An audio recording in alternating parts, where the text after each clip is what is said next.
नमस्कार, आप देख रहे हैं न्यूज 18 राजस्थान। आपके साथ मैं हूं अभिषेक। चलिए देखते हैं 18 मिनट में हिंदुस्तान। बीजेपी अध्यक्ष अमित शाह ने सैम पित्रोदा के विवादित बयान को लेकर कांग्रेस पर निशाना साधा। शाह ने कहा कि देश जब आम चुनाव की ओर तेजी से बढ़ रहा है और देश के मतदाताओं में राष्ट्रीय सुरक्षा का मुद्दा अहम बना हुआ है, ऐसे में सैम पित्रोदा का बयान बहुत दुर्भाग्यपूर्ण है। अमित शाह ने कांग्रेस से सवाल पूछे। कहा, क्या कांग्रेस पार्टी पुलवामा जैसे जघन्य हमले को सामान्य घटना मानती है? क्या कांग्रेस पार्टी मानती है कि जो आतंकवादी घटनाएं होती हैं इसका पाकिस्तान से संबंध है या नहीं? आतंकवादी हमले का जवाब सर्जिकल स्ट्राइक और एयर स्ट्राइक से नहीं देना चाहिए। अमित शाह ने कहा कि 7 मार्च को कांग्रेस अध्यक्ष ने खुद कहा था कि एयर स्ट्राइक पर जो सवाल उठे हैं उसका जवाब मिलना चाहिए। भारतीय एयरफोर्स पर संदेह करना किसी भी पार्टी के राष्ट्रीय अध्यक्ष के लिए सही नहीं है। इसके लिए राहुल गांधी को देश की जनता, शहीदों के परिवार और सेना से माफी मांगनी चाहिए। बिहार के पूर्णिया में रैली को संबोधित करते हुए राहुल गांधी ने बीजेपी पर जमकर हमला बोला।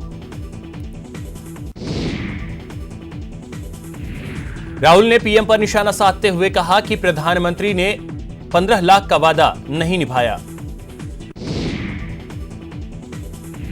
वहीं राहुल ने कहा कि चौकीदार तो अमीरों के घर होते हैं, गरीबों के घर चौकीदार नहीं होते। बिहार में एनडीए ने अपने 39 प्रत्याशियों की लिस्ट जारी कर दी है। बीजेपी ने पटना साहिब से शत्रुघ्न सिन्हा का टिकट काटकर केंद्रीय मंत्री रविशंकर प्रसाद को टिकट दिया है। बीजेपी ने पटना साहिब से शत्रुघ्न सिन्हा का टिकट काटकर केंद्रीय मंत्री रविशंकर प्रसाद को टिकट दिया है। तो वहीं बिहार बीजेपी के बड़े चेहरे शाहनवाज हुसैन का टिकट इस बार कट गया है। बीजेपी ने पिछली बार नवादा से सांसद रहे गिरिराज सिंह को बेगूसराय से मैदान में उतारा है। तो वहीं किशनगंज सीट से महमूद अशरफ को टिकट दिया गया है। देश के पहले लोकपाल बने जस्टिस पिनाकी घोष राष्ट्रपति रामनाथ कोविंद ने दिलाई शपथ। इस दौरान पीएम मोदी रहे मौजूद।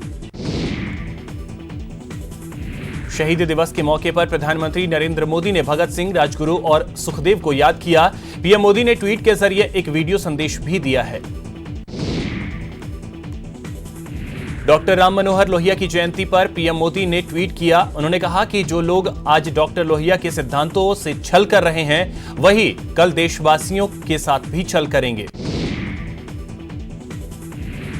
बीजेपी ने लोकसभा चुनाव के लिए अपने उम्मीदवारों की तीसरी लिस्ट जारी कर दी है। इस लिस्ट में 36 उम्मीदवारों के नाम हैं। इससे पहले गुरुवार को बीजेपी ने पहली लिस्ट जारी की थी और शुक्रवार की देर रात उसने दूसरी और तीसरी लिस्ट जारी की है। बीजेपी की तीसरी लिस्ट में आंध्र प्रदेश, असम, महाराष्ट्र, मेघालय, ओडिशा और असम के उम्मीदवारों के नाम हैं। खास बात यह है कि इस लिस्ट में आंध्र प्रदेश के सबसे ज्यादा 23 उम्मीदवारों के नाम शामिल हैं, जबकि असम और मेघालय के एक-एक उम्मीदवारों के नाम शामिल हैं। बीजेपी ने जो तीसरी लिस्ट जारी की है उसमें सबसे चौंकाने वाले नाम में संबित पात्रा का है, जिन्हें ओडिशा की पूरी सीट से चुनावी मैदान में उतारा गया है। इस लिस्ट में ओडिशा के बीजेपी अध्यक्ष बसंत पांडा और वरिष्ठ नेता सुरेश पुजारी के नाम भी शामिल हैं। वहीं बीजेपी ने लोकसभा चुनाव के लिए अपनी दूसरी लिस्ट जारी की थी। दूसरी लिस्ट में महज एक नाम लालू भाई पटेल का था, जिन्हें दमन और दीव से लोकसभा उम्मीदवार बनाया गया है। कांग्रेस ने लोकसभा चुनाव के लिए शुक्रवार देर रात 35 उम्मीदवारों की अपनी 7वीं लिस्ट जारी कर दी है। रेणुका चौधरी को तेलंगाना के खम्मम से, जबकि इमरान प्रतापगढ़ी को उत्तर प्रदेश के मुरादाबाद से टिकट दिया गया है। मुरादाबाद से पहले उत्तर प्रदेश के कांग्रेस प्रमुख राज बब्बर चुनाव लड़ने वाले थे, लेकिन उन्होंने फतेहपुर सीकरी से चुनाव मैदान में उतरने की ख्वाहिश जाहिर की थी, जिसके बाद उन्हें फतेहपुर सीकरी से टिकट दिया गया। वहीं कांग्रेस में हाल में शामिल हुई प्रीता हरित आगरा से चुनाव लड़ेंगी। हिंदुस्तानी आवाम मोर्चा को औरंगाबाद सीट दिए जाने पर सदाकत आश्रम में कांग्रेसी कार्यकर्ताओं ने जोरदार हंगामा किया। ये लोग पार्टी नेतृत्व पर सीटों की सौदेबाजी का आरोप लगा रहे थे। प्रदेश में कांग्रेस के स्पेशल 25 के लिए अभी भी इंतजार जारी है। दिल्ली में हुई सीसी की बैठक में तस्वीर साफ नहीं हो पाई। अविनाश पांडे ने कहा कि 26 मार्च के बाद पहली लिस्ट आएगी। 2019 का रण फतह करने के लिए कांग्रेस आक्रामक चुनाव अभियान की शुरुआत करने जा रही है। कांग्रेस अध्यक्ष राहुल गांधी 26 मार्च को एक दिन के चुनावी दौरे पर प्रदेश आ रहे हैं। भारत सरकार ने टेरर फंडिंग से जुड़े 13 लोगों की संपत्तियों को सीज करने का काम शुरू कर दिया है। चिन्हित लोगों की अब तक कुल 7 करोड़ रुपए की संपत्ति जब्त की जा चुकी है। माना जा रहा है कि इन लोगों के लिंक हिजबुल मुजाहिदीन, लश्कर-ए-तैयबा से जुड़े हुए हैं। केंद्र सरकार ने जम्मू कश्मीर लिबरेशन फ्रंट यानी जेकेएलएफ को आतंक विरोधी कानून के तहत बैन कर दिया है। केंद्र सरकार की यह कार्रवाई अलगाववादियों पर बड़ी कार्रवाई के रूप में देखा जा रहा है। जेकेएलएफ प्रमुख यासीन मलिक को पहले ही गिरफ्तार किया जा चुका है। पुलवामा हमले के 1 महीने बाद राष्ट्रीय जांच एजेंसी एनआईए ने जैश-ए-मोहम्मद के खिलाफ एक खुली एफआईआर दर्ज की है। एफआईआर में मसूद अजहर के भाई मुफ्ती अब्दुल रऊफ असगर, मुदस्सिर खान और 6 अन्य का नाम है। पुलवामा हमले पर ओपन एफआईआर इसलिए दर्ज कराई गई है ताकि आतंकी संगठन ने पूरे भारत में और जितने हमलों के मंसूबे बनाए हैं उनकी जांच की जा सके। इस एफआईआर में मसूद अजहर का नाम नहीं है। अजहर के बारे में बताया जा रहा है कि वह फिलहाल पाकिस्तान के एक अस्पताल में भर्ती है। पाकिस्तान के प्रधानमंत्री इमरान खान ने ट्वीट कर दावा किया है कि भारत के प्रधानमंत्री नरेंद्र मोदी ने पाक के राष्ट्रीय दिवस पर संदेश भेजकर पाकिस्तान को बधाई दी है। इमरान खान ने ट्वीट किया है कि पीएम मोदी ने कहा है कि ये ऐसा वक्त है जब दोनों देशों के लोगों को साथ मिलकर लोकतांत्रिक, शांतिपूर्ण, प्रगतिशील और समृद्ध क्षेत्र के लिए काम करना होगा, जहां का वातावरण आतंक और हिंसा से मुक्त हो।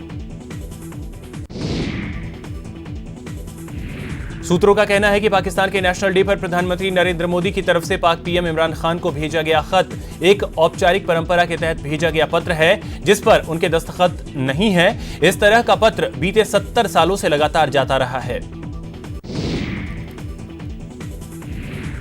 गोवा के सीएम प्रमोद सावंत ने शुक्रवार को अपने सहयोगियों विनय तेंदुलकर, सतीश ढोंड और संजीव देसाई के साथ दिल्ली में पीएम मोदी से मुलाकात की।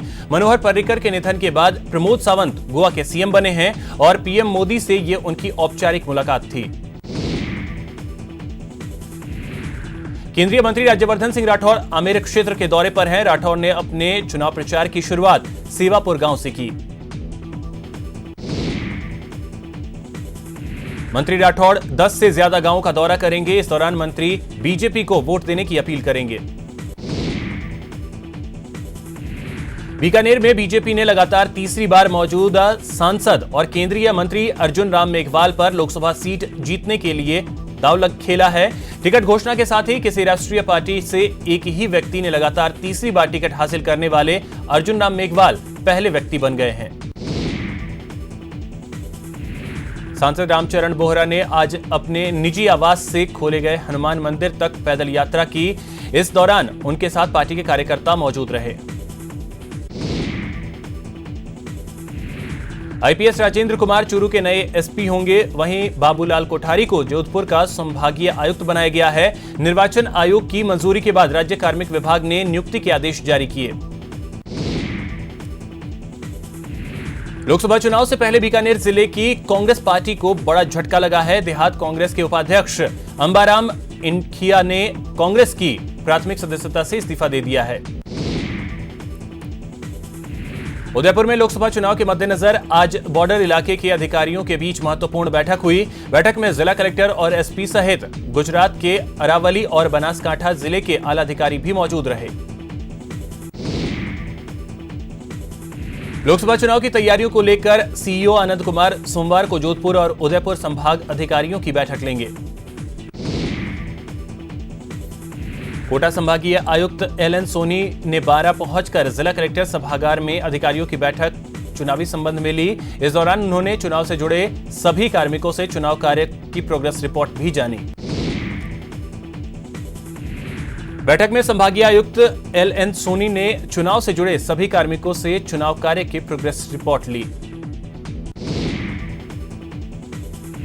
प्रतापगढ़ जिला निर्वाचन अधिकारी श्याम सिंह राजपुरोहित ने आगामी लोकसभा चुनाव को देखते हुए जिले के शस्त्र लाइसेंस धारकों को अपने हथियार संबंधी पुलिस स्टेशन में जमा कराने के आदेश दिए।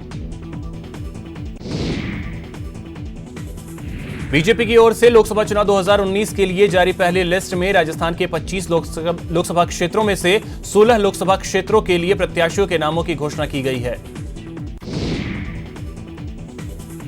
झालावाड़ 12 लोकसभा क्षेत्र से चौथी बार दुष्यंत सिंह को बीजेपी प्रत्याशी बनाए जाने के बाद बीजेपी कार्यकर्ताओं में जश्न का माहौल है। कोटा बूंदी लोकसभा सीट से सांसद ओम बिरला के नाम की घोषणा होने के साथ ही कार्यकर्ताओं में उत्साह देखने को मिल रहा है। शुक्रवार को सांसद बिरला को बधाई देने वालों का तांता लगा रहा। जोधपुर में केंद्रीय कृषि राज्य मंत्री गजेंद्र सिंह शेखावत को पार्टी ने फिर से जोधपुर से चुनावी मैदान में उतारा है। टिकट मिलने के बाद शेखावत ने बीजेपी कार्यालय से अपने चुनाव प्रचार की शुरुआत की। जयपुर के जमवा रामगढ़ रोड पर नगर निगम के अधिकारियों ने पशु हटवाड़े पर छापा मारा। इस दौरान मौके से पर्चियों समेत अन्य रिकॉर्ड्स जब्त किए गए। हरियाणा के सोहना में होली के दिन दो पक्षों में क्रिकेट को लेकर पहले कहासुनी हुई और फिर दबंगों ने एक पक्ष के घर पर जमकर पत्थर बरसाए और लाठी डंडों से लोगों को पीटना शुरू कर दिया। इस दौरान लगातार पीड़ित परिवार के सदस्य चीखते रहे, लेकिन दबंग डंडों का कहर बरपाते रहे। इस खूनी संग्राम में महिला, बच्चों सहित करीब 1.5 दर्जन लोग घायल हो गए। उदयपुर में सोशल मीडिया पर मारपीट का एक वीडियो वायरल हो रहा है। वीडियो में युवकों के 2 गुट आपस में लड़ रहे हैं। वायरल वीडियो हिरणमगरी इलाके का बताया जा रहा है। न्यूज़ 18 इसकी पुष्टि नहीं करता। नागौर के मकराना में क्रेन के सामान की चोरी हो गई, जिसके बाद एक बस्ती में चोरी का सामान ढूंढने गए एक युवक को महिलाओं ने पीट दिया। दरअसल युवक को शक था कि इन महिलाओं ने चोरी की है। सिरोही में आपसी कहासुनी को लेकर 2 पक्षों में मारपीट हुई, जिसमें 2 युवक घायल हो गए। वहीं नाराज लोगों ने आरोपियों की गिरफ्तारी की मांग को लेकर रेवदर रोड को जाम कर दिया। जालोर के सांचौर थाने में महिला कांस्टेबल के सुसाइड का मामला तूल पकड़ता जा रहा है। कांस्टेबल ने डीएसपी ओपी उज्जवल, थानाधिकारी पुष्पेंद्र वर्मा और एक हेड कांस्टेबल पर सुसाइड नोट में प्रताड़ित करने का आरोप लगाया है। वहीं हादसे के तीसरे दिन भी गिरफ्तारी की मांग को लेकर परिजन अड़े हुए हैं और शव उठाने से इनकार कर दिया। चूरू के सरदार शहर में एक महिला ने अपने घर के कुएं में कूदकर आत्महत्या कर ली। सुसाइड के कारणों का पता नहीं चल पाया है। महिला की शादी 3 महीने पहले हुई थी। पुलिस मामले की जांच में जुट गई है। डूंगरपुर में एक महिला ने जहर खा लिया। महिला ने इलाज के दौरान दम तोड़ दिया। मृत महिला के परिजनों ने ससुराल पक्ष पर संदेश जताया है और जांच की मांग की है। अलवर के नीमराना थाना क्षेत्र में एक प्रेमी जोड़े ने कुएं में कूदकर सुसाइड कर लिया। सूचना मिलने पर पहुंची पुलिस केस दर्ज कर जांच में जुट गई है। सवाई माधोपुर में एक प्रेमी जोड़े ने चंबल ब्रिज से छलांग लगा दी, जिसके बाद शोर मचाने पर नदी में मौजूद मछुआरों ने युवती को बचा लिया, लेकिन युवक का अभी तक कोई सुराग नहीं लग पाया है। भरतपुर के गंगावक गांव के पास जंगल में एक युवक का खून से लथपथ शव मिला। बताया जा रहा है कि मृतक अपने खेतों में फसल की रखवाली करने गया था। चूरू में गाजसर गिनानी में शख्स का शव मिला, जिससे आसपास के इलाके में हड़कंप मच गया। मृतक का नाम दीनदयाल है। बारा में एसीबी टीम की कार्रवाई के दौरान हरनावदा शाजी थाने का रिश्वतखोर कांस्टेबल फरार हो गया। 22,000 की रिश्वत लेते हुए कांस्टेबल एसीबी ने थानेदार के सरकारी आवास से 2 लाख रुपए की नकदी भी बरामद की। उदयपुर की सूरजपुर थाना पुलिस ने युवक की चाकू मारकर हत्या करने के मामले में पिता पुत्र सहित 5 आरोपियों को गिरफ्तार किया है।